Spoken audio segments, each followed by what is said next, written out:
This is Joe Basso with MusicRadar, and I'm here with, what do we call you, virtuoso guitarist Marty Friedman. You've known him from Megadeth, you know him from his solo career, and if you're watching in Japan, you really know him because you've been living there, what, 10 years or so? Yeah, 10 years, yeah. And you went over, and how did you develop this huge career in Japan?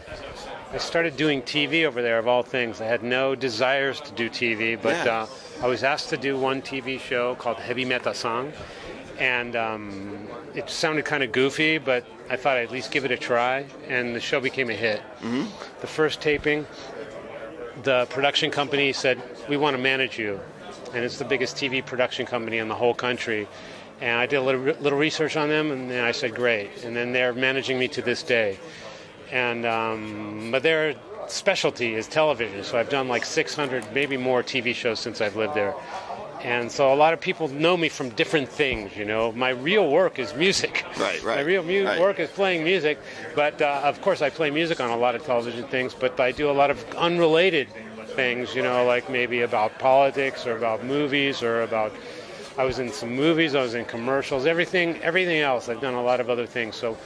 When I meet somebody on the street, I never know what they know me from. It's always interesting. But anyway, I mean, of course, I'm really only a musician, artist, whatever you want to call it. But then things started to take off for me in Japan, and I just love it so much there. And I have so much musical freedom, so much freedom to do whatever it is I want.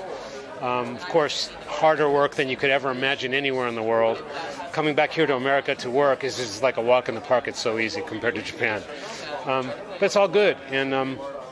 this time, I come back to do something for the whole world. Right. A worldwide release all at the same time, which I haven't done in quite some time, through Prosthetic Records in America and Europe, and Universal in Japan, and the whole world is covered at the same time, which for me is a very huge step because I want to play for people outside of Japan as well as Japan. I know a lot of people have stuck with me, even though I haven't played for them for several years. So... this record, I worked my ass off on it, man, and it's almost done. It's like 99% done right now. It's called Inferno. It's coming out in May. We're mixing and mastering as we speak. And, so I figured if I'm going to come back and play in America and the rest of the world, it's going to be something really special. I'm not just going to half-ass it. So there's my pitch for you. You've already told me some things I was going to ask. But one thing that will certainly be of interest to a lot of your longtime fans is Jason Becker is on this record. He performs on a track, and when I first heard about it, I thought that it might be an old, existing track, but it's a new track. So tell me how that worked out. Yes, this is very interesting. Jason and I haven't really collaborated musically since we were playing together. Back in Cacophony and our solo records at that time. So obviously we've been the best of friends ever since then. But on this record, I wanted to do something really special and do a collaboration with Jason. And so he's been writing music all this time through extremely extravagant means of computers and strange ways of making music, but he's doing it, and his music has evolved since those days into something even more beautiful than ever before. So I asked him if he was interested in collaborating on a track. So he sent me a whole bunch of ideas that I could kind of audition, see if I liked it or not. And so I liked a lot of the stuff that he sent, and I kind of arranged it and worked on a track that would be like a modern-day Marty-Jason collaboration. But of course, Jason can't play his guitar. Right. So what I did was I took his ideas, and I arranged the Jason parts in such a way that a really excellent classical guitarist could play these parts. And so I found this classical guitarist, and I worked Jason's parts out exactly the way Jason would have them played. And I had this classical guitarist named Ewan Dobson. Mm-hmm. And he just contacted me on a whim, and he said, "Look, listen to my music." And I heard his playing. I saw him. This might be the guy who could play the thing I'm going to have for Jason. I mean, Jason had this song called Air, which was done on electric, but it's basically a classical type of thing. And there was a section in the song that I'm collaborating with Jason that was kind of like that, only I had my own parts to add on top of it, so it's really a collaboration. But I had Ewan play the Jason parts. Right.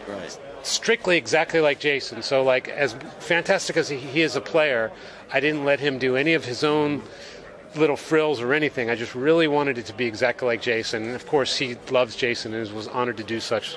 He was fantastic. I can't tell you how great a guitarist this guy was, and easy to work with. So it was really like having Jason in the room with me. Yeah, wow. For the Jason parts.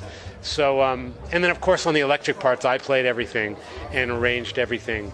But at the end of the day, the song is just, it encompasses the spirit of the bond between me and Jason, and just our love of sick, perverted music, if nothing else. Well, I have to imagine it was a really fulfilling experience for both of you to finally do this after many, many years. Yes, very fulfilling, and just like, God, Jason is one of my favorite people in the entire world, and you know, I've always played all of my stuff to him. Whenever I come out with something, I send it to him.